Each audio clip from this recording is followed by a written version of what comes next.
ekwuena n'ebe ọ bụ na ya so na ndị ga-ebinye aka n'ihe metụtara amụma SDG nke wee luo n'afọ 2030 na amụma AU na ya ga-aga n'iru ịdị na-egosipụta ịdị uchu nakwa ịfụ na amụma niile a ga na-aga nke ọma n'ihi na o so n'isi afro wee kwagbu okpu bụ nke ga-eme ka amụma gaa n'iru.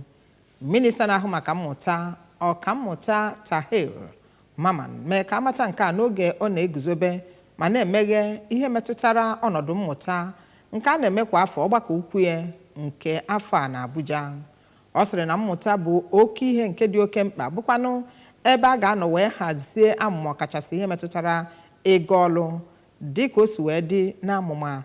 SDGs. Onye ọlụ anyị na-eweta ihe na-eme na Abuja, Princess Ekwi Ajide n'ebe ahụ ma weta ozi a. Ọkammụta Mamam sịrị na ọchịchị onyeisiala Bola Ahmed Tinubu dị njikere iwepụta usoro ọhụrụ iji nye ndị mahadum ego site n'ime ka ha nwere onwe ha ijiri chọpụta ụzọ ọhụrụ ha ga-eji kpata ego igbo mkpa ha. Ọ sịrị na ndị ministri na-ahụ maka mmụta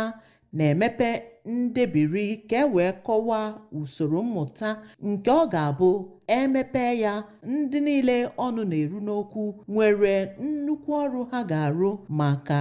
imeme. Na Mbore ka odeakwụkwọ ọkpụtọlọkpụ ministri ahụ David Adejo sịrị na ọgbakọ mmụta kwa afọ bụ ministri mmụta na enyemaka ndị ha na ha na-arụkọ ọrụ na ndị ọzọga ọnụ na-eru n'okwu bidoro ya dịka ụzọ ha si emenwe mbọ obodo na-agba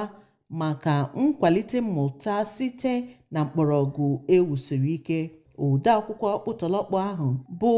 Director ICT Maazị Abubakar Isa nọchiri anya ya kwuru na nzukọ ahụ ga-enyere ndị bịara ya aka ịtụkọ aro ọnụ